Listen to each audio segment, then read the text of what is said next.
Hi viewers, మనం ఈ వీడియోలో దేవర మూవీ గురించి క్రేజీ అప్డేట్ గురించి తెలుసుకోబోతున్నాం. మరి ఆలస్యం చేయకుండా వీడియోలోకి వెళ్ళిపోతాం.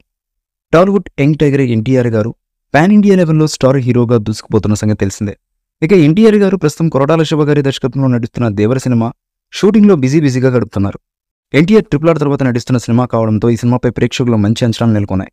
ఎప్పుడెప్పుడు సినిమా రిలీజ్ అవుతుందా అంటూ ఆసక్తి ఎదురు చూస్తున్నారు ఫ్యాన్స్. హై వోల్టేజ్ యాక్షన్ బ్యాక్డ్రాప్తో వస్తున్న దేవర నుంచి ఇప్పటికే రిలీజ్ అయినటువంటి అప్డేట్స్ ప్రేక్షకులను భారీ లెవెల్లో ఆకట్టుకున్నాయి. ఇక తాజాగా నటుడు అజయ్ మాట్లాడుతూ ఈ సినిమాపై చేసిన కామెంట్స్ ప్రేక్షకుల్లో మరింత అంచనాలు పెంచేశాయి. అజయ్ మాట్లాడుతూ కథనం పరంగా కాదు, ఎలివేషన్స్ పరంగానూ ది బెస్ట్ సినిమాగా దేవర ఉండబోతుందని, ఈ ఏడాదిలో రానున్న సినిమాలు అన్నిట్లోనూ బెస్ట్ మూవీలో ఒకటిగా దేవర నిలిచిపోతుందని చెప్పుకొచ్చారు. ప్రస్తుతం అజయ్ చేసిన కామెంట్స్ నెట్టింట వైరల్గా మారడంతో సినిమాపై ఆసక్తి మరింత పెరిగిపోయింది. ఇక ఈ సినిమా షూటింగ్ త్వరలోనే పూర్తి చేసి రిలీజ్కు కావాల్సిన ఏర్పాట్లన్నీ సిద్ధంగా ఉంచాలని ప్లాన్ చేస్తున్నారట మేకర్స్. తారక్ ఈ సినిమాతో పాటు బాలీవుడ్లో వార్ 2 సినిమాల్లో నటిస్తూ కూడా బిజీగా గడుపుతున్నారు. ఈ మూవీపై కూడా ఇప్పటికే ప్రేక్షకులను మంచి అంచనాలనైతే పెట్టుకున్నారు. నిన్నటి వరకు టాలీవుడ్ స్టార్ హీరోగా ఉన్న ఎన్టీఆర్ గారు ప్రస్తుతం టాలీవుడ్, బాలీవుడ్ అని తేడా లేకుండా తన సినిమాలతో భారీ ఫ్యాన్ ఫాలోయింగ్ను సంపాదించుకున్నారు.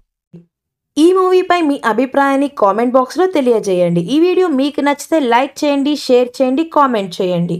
మరిన్ని అప్డేట్స్ కోసం మన ఛానల్ని సబ్స్క్రైబ్ చేయండి. అలాగే పక్కనే ఉన్న గంట సింబల్ని గట్టిగా టంగ్ టంగ్ అని కొట్టేసేయండి.